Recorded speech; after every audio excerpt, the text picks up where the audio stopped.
Tune to Smooth 98.1. Love music, love life on a Tuesday morning. It's that time to get into the papers, take a look at the stories making the rounds. This is Freshly Pressed. My name is Ayokunmi. If you're just tuning in, you're welcome along to the ride. It is an interactive one as always. So we look to you to share your thoughts with us, to send those messages in, your opinions, and of course, your feelings about the stories that we will be talking about this morning. So you can do that by sharing those messages with us on WhatsApp. The number is 0809-444-0981. 0809-444-0981. That is the WhatsApp number. Also, we're streaming on YouTube. Yes, you can find us at Smooth 981 FM Lagos. Smooth 981 FM Lagos. So come one and of course come all. Let's have a great conversation. Joining me this morning to take a look at the stories and of course give his analysis perspective as well is Mr. C. Mr. C, good morning to you. Welcome along to the show. Good morning, Nayan. Good morning, Lagos. All right, let's jump right into the heart of the matter. A number of things to talk about, a number of updates to also get through. And we're going to start continuation from the story that we talked about yesterday concerning the suspects in the alleged treason case. And President Tinubu has waded into the matter, and he has ordered the release of all minors detained for their alleged involvement in the End Bad Governance protest that happened in August, taking this out of the Premium Times. Now, the report that the president's directive follows criticism of the treatment of the minors after 3 of them and an adult fainted while being prosecuted in court last week in Abuja. Now, this was disclosed by the Minister of Information and National Orientation, Mohammed Idris, on Monday, while briefing State House correspondents after meeting with the president. Of course, I mean, calls had been made about this. Serap had also reached out and given a 48-hour ultimatum for the minors to actually be released. Now, the president has actually come out and said, hey, they should all be let go with immediate effect. Now, I'm going to, juxtapose this with another story coming out of the Daily Trust talking about the police arraigning 19 suspects, including 3 minors, before Justice Aisha Mohammed Ali at the State High Court 10 in Maiduguri, Borno State, for allegedly participating in the End Bad Governance protest in August. Now, of course, this was coming amidst all the pressure on the federal government to drop those charges against the minors for participating in the same protest against hunger and high cost of living, which eventually became violent in some states, leading to looting of shops and public places. Now, according to the charge sheets in Borno, that is, the 3 minors range from 14 to 17 years old. So it wasn't only in Abuja that drama was happening, it was happening in Borno as well. Mr. C. Okay, thank you, Ayan. So, yes, we saw the news yesterday that the president has directed that they be released. Now, whilst the president's intentions are good, it begs the question, is he an emperor now? Because our understanding is they've formally been put into the court legal system. So any directive must still flow through that system. That is why we should have systems in place. We should have processes in place so that the institutions would outlast the individuals, no matter how charismatic they are.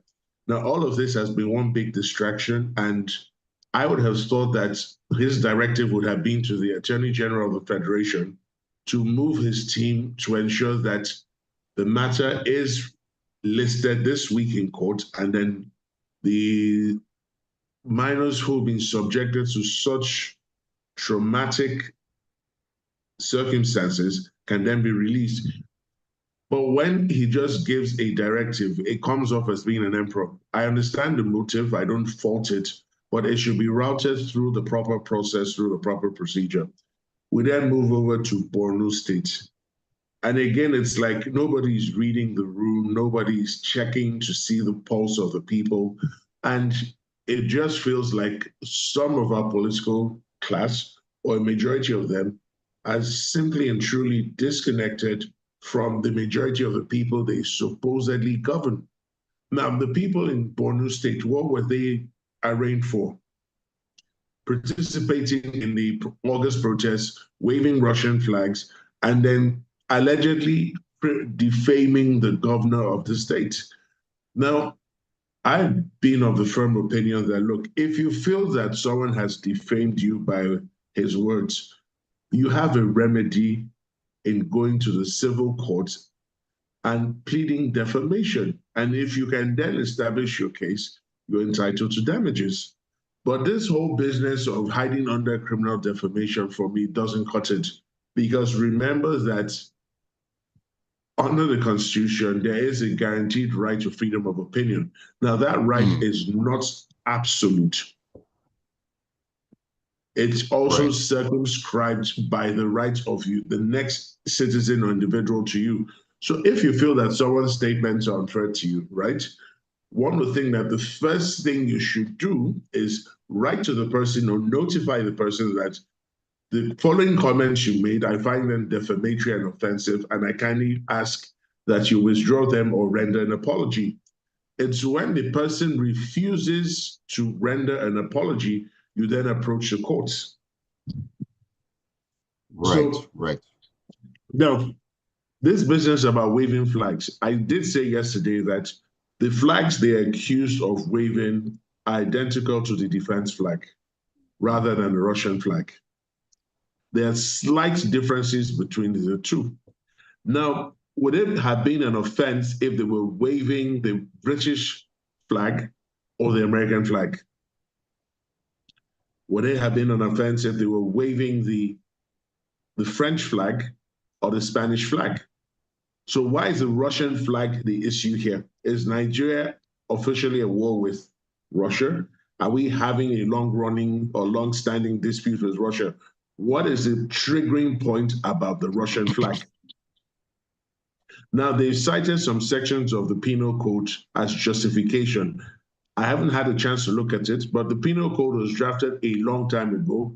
I refuse to believe that the sections they've quoted make it explicitly criminal to wave the Russian flag. I refuse to believe that the Russian flag was mentioned in our Penal Code.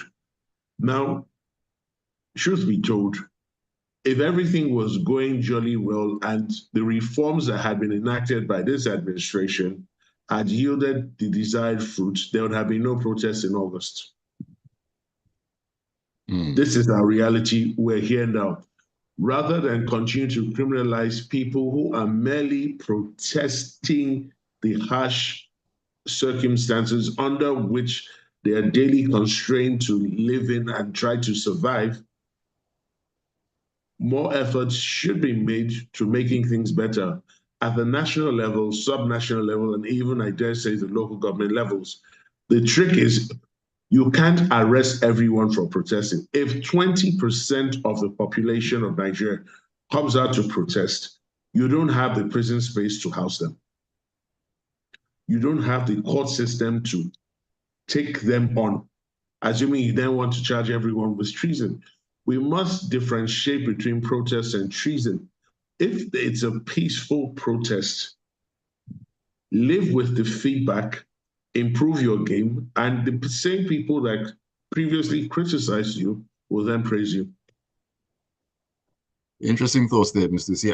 I just want to add to this particular story before we go away from it. According to the report here, the miners, according to the state prosecutions were among the 7 people that conspired. I'm using air quotes here for those who cannot see me, to form a social media group called Zanga Zanga or Protest on WhatsApp and TikTok, where they allegedly agreed to take arms against the state, which they say is punishable under Section 79 of the Borno State Penal Code Law 2023.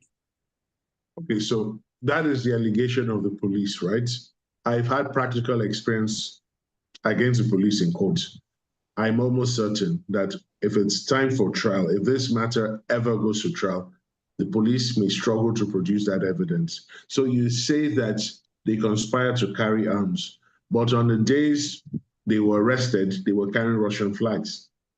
Now, is it possible that what they agreed to do was not carry arms, but carry flags? So these are things that the prosecution will strive to convince the court on, And these are things the Defense Council will also strive to convince the court that that's not the case. Now, these conversations or agreements assumedly took place on social media groups. So the police is on all these groups, but yet they don't see terrorists in certain parts of Nigeria doing live cash giveaways. They don't have the tech to trace those ones, but they had the tech, the resources, and the time to track and trace people who were planning to protest. Very interesting times we live in. Very interesting times we definitely live in, and we'll definitely be keeping our eyes open, our eyes and ears open to see how all this pans out as the days go by.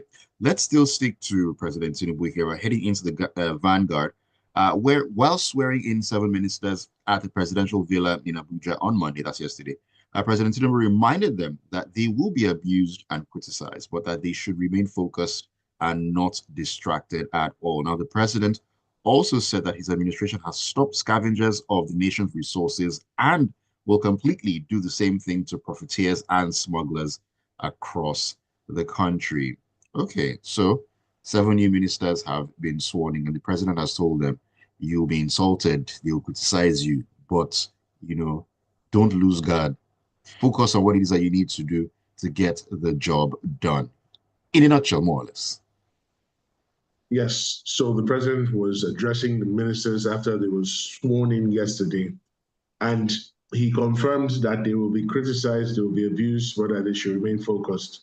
Now, my question to the president and by extension his cabinet is, if you're doing the proper things, you're yielding the required results, why would anyone criticize or insult you? If you're following the right processes, the right procedure, why would anyone want to criticize or abuse you? They only do that because you're not doing the proper thing and you appear to be indifferent to the cries of the people. Now, the last cabinet reshuffle, like I said, was underwhelming. It was cosmetic. Out of 47 ministers, the cabinet is largely perceived to be underperforming, and 30 of them retained their original designations. 10 got shifted, redeployed to new designations, and then we have the 7 coming in. Now, unless things materially and substantially improve across the country, this cabinet will continue to be criticized, will continue to be questioned. And I dare say in some quarters where the people are not as patient and polite, they will be abused. Now, he says remain focused. Now, remain focused on what? Your goals. Now, how do you translate these goals into wins, into achievements that can be easily verifiable, easily identifiable by the people? How do you communicate whatever it is you're supposed to be doing and whatever it is you are actually doing to the people? Because one of the complaints was people really did not know what they were doing. On one hand, the cabinet says we're doing a lot. On the other hand, the people are like, no, we can't see what you're doing. And the president had to direct, go out and publicize what you're doing. Now, Nigerians can be very patient people, but at the same time, they do not brook any nonsense. So here we are. Will anything materially change, say, in the next 15 months? It's hard to say, right? But if we're to use the first 18 months as some sort of guide, not likely.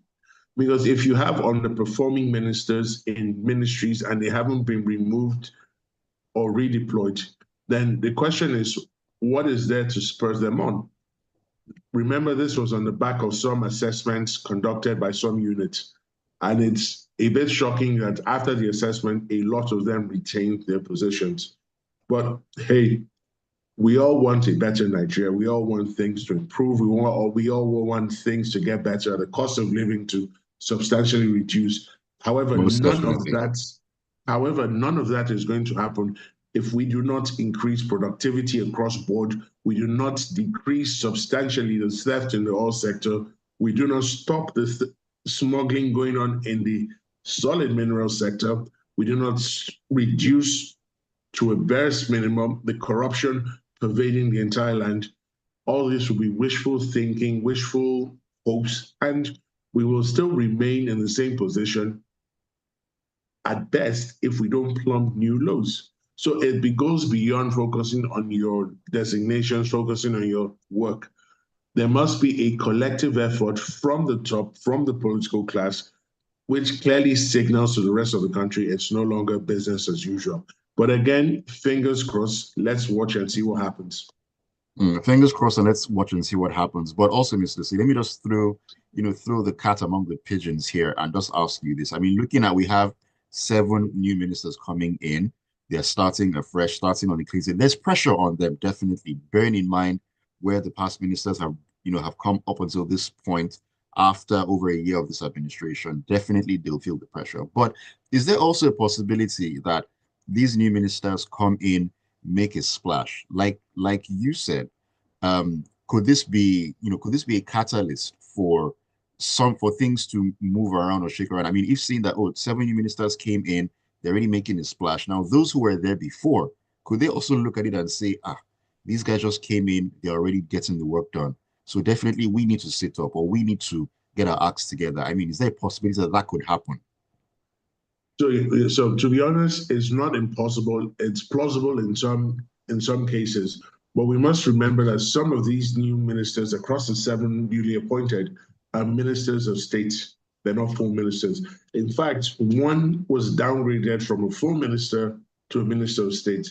I'm personally surprised she's still in the cabinet, because for any other person, that's a straight resignation, because there's nothing clearer, there's nothing more indicting than a complete loss of faith in your abilities to perform.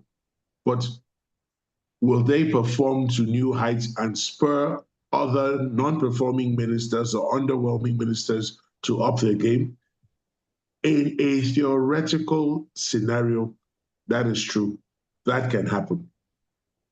Practically, today, it will be interesting to see. I want to be proven wrong about some of the things I say on air, because I've seen it and this is reality I can see. But it would be nice to say that I was wrong and these people have pleasantly surprised me and they're getting the work done.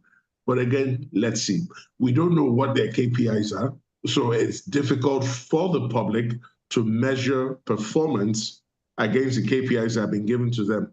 But we'll see what happens. If they do get better, it's to everyone's collective benefit. If they Right. don't, again, we'll all collectively suffer it. Let me take a few messages before we get back into the stories. Rexy from Surulere says the president gave a directive to the AGF to enter a null prosecuy. That's the right procedure in this matter. Let's stop criticizing from our own imagination. All right. Thank you, Rexy. I'm sorry, I always pause. There's no record of the president giving that directive. So it's one thing to love this administration and its members, but it's another thing to distort the truth, which we all collectively know. You can love them in the corner of your bedroom or the corner of your room, but please don't come out on air and distort the truth. There is simply no record in the public space that the president gave that directive. Ian says, a good and smart lawyer who is listening to this show should help me sue the police and the government after this whole thing is over for having those minors appear in court as well as go into police custody. God bless that lawyer in advance. Okay, Ian. He was talking to us here. Emeka says, of course, there'll always be people that will criticize you even when you do the right things, especially people that benefit from the chaos. For instance, in the civil service that's seen as a corrupt unit, they'll criticize anyone that comes in to shake their table and stop their corruption. All right, thank you for your messages. Keep them coming on WhatsApp on 0809444091. If you're just tuning in, welcome. This is Freshly Pressed on the Smooth Breakfast on Smooth 98.1. Mr. C, let's head into the Vanguard, and we're still more or less sticking along the same lines. We just talked about the president's reign and the new ministers. Now, we're actually going to talk about Mr. Wale Edu. Now, he says Nigeria's economy is now at a new dawn of the threshold to attract investments. Now, that's the Minister of Finance and Coordinating Minister of the Economy. Now, he spoke yesterday while welcoming the Minister of State for Finance, Dr. Doris Uzoka-Anite, who assumed office at the ministry in Abuja.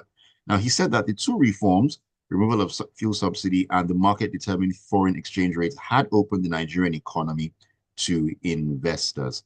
Has that actually panned out the way he has said? Where are these investors? Have they come in? Okay, thank you, Ayo. So the coordinating minister for finance and economy was welcoming his new minister of state, Dr. Doris Uzoka-Anite, who was previously the full minister for industry, and he was telling her that Nigeria now stands on the threshold of new investments, given the fact that the two critical reforms of the removal of fuel subsidy and the market-determined foreign exchange rates had been implemented. So theoretically, he's quite correct, because at this point now, it's clear to any potential long-term foreign investors that the market forces in Nigeria are in full play and in full force. However, practically, I think I have a couple of questions. We still cannot be at the threshold of new investments because for the past 15 or 18 months, we've been regaled with stories of how we've secured investments across different continents. And on the 1st of October address by the president, we were told that we had secured a certain amount of investments already. I think about 30 billion or thereabouts.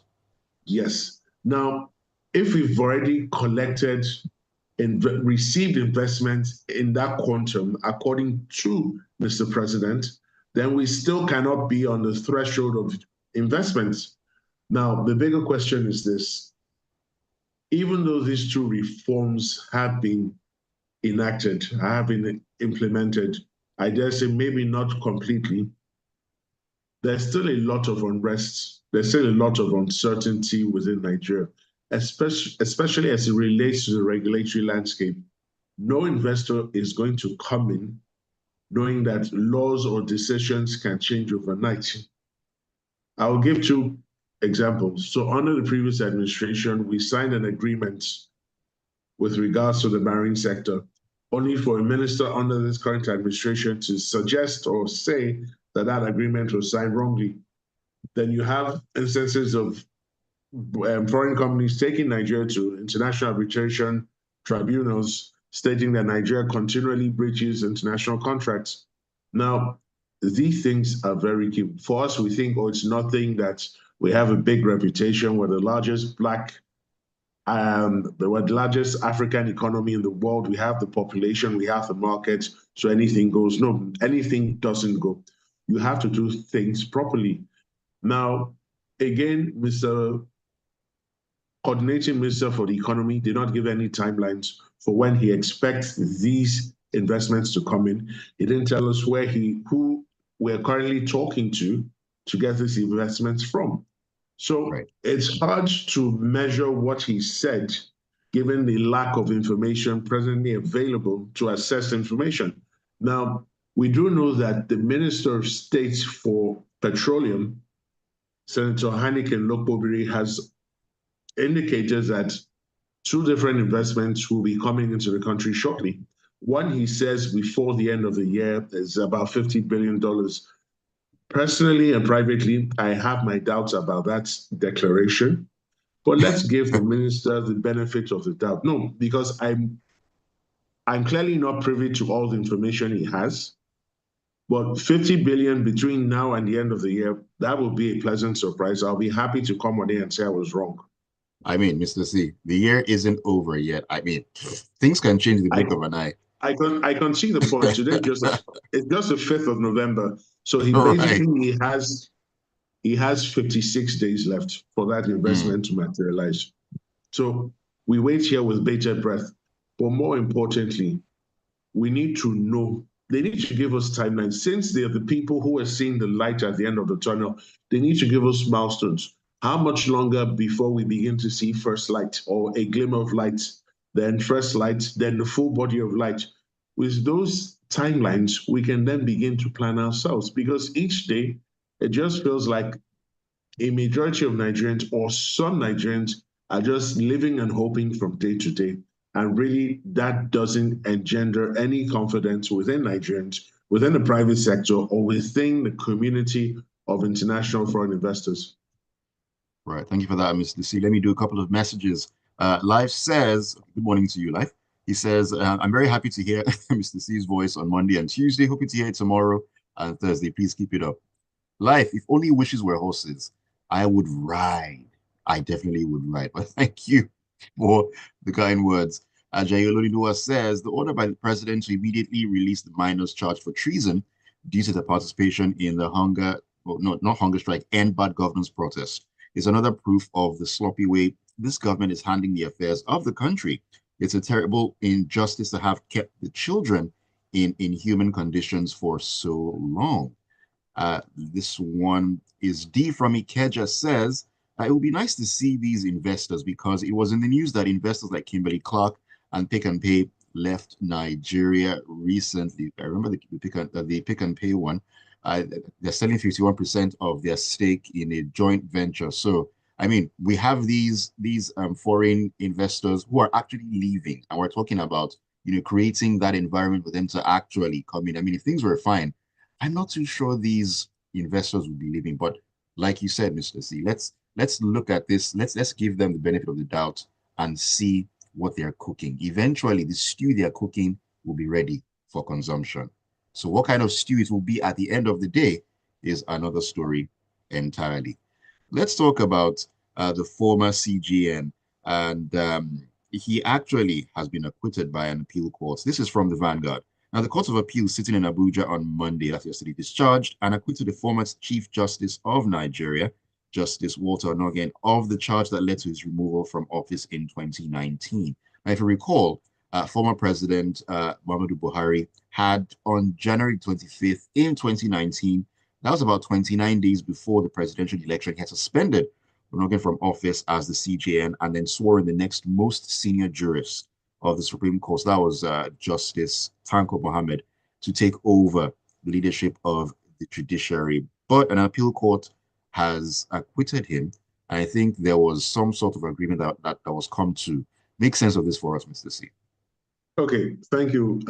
So let's go back in time to 2019 for those who are not familiar with the back end story. Justice Onnoghen at that time was the Chief Justice of Nigeria. And this was, I think, if you less than 12 days to the elections in 2019, he had announced his intention to set up the Presidential Election Tribunal.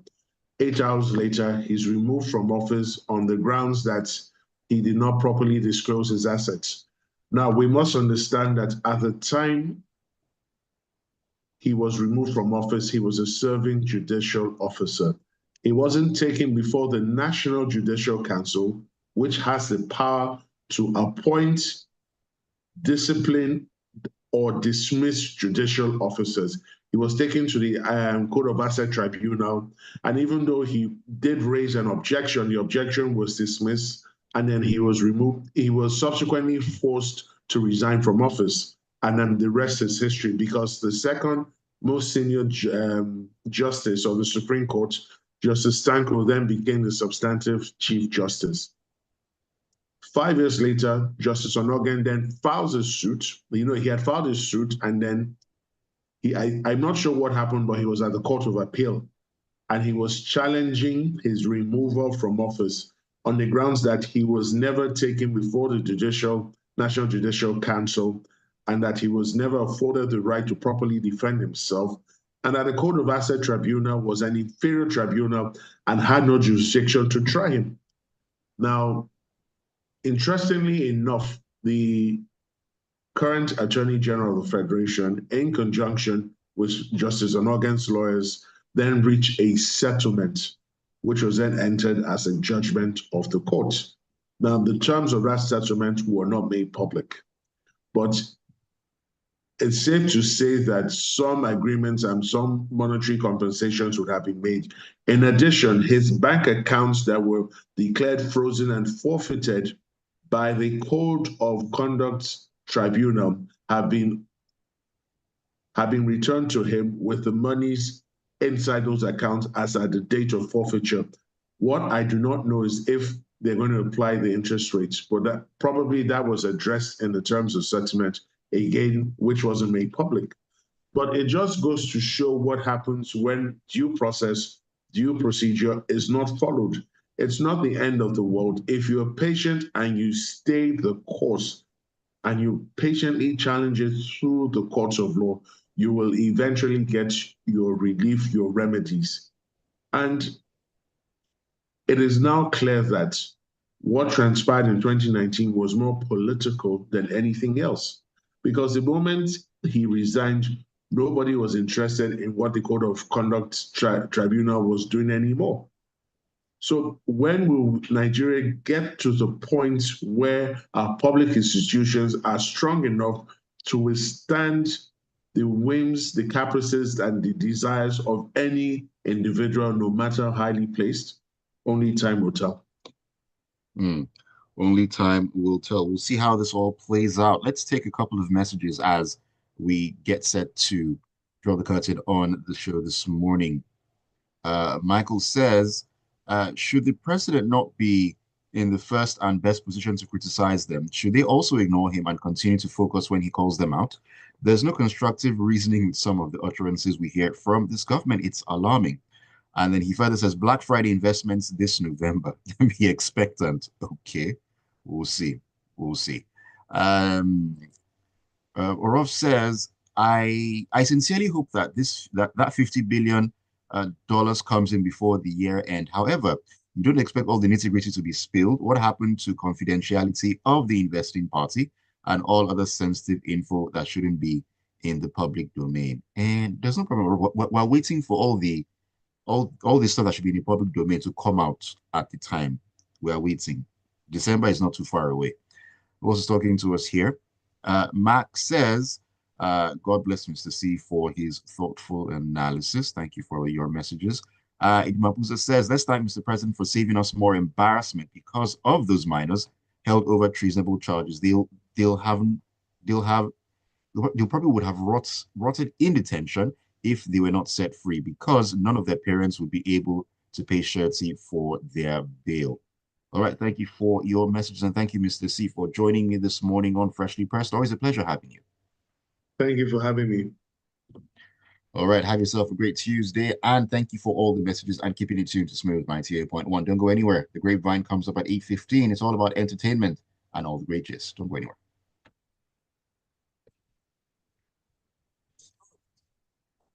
Ooh.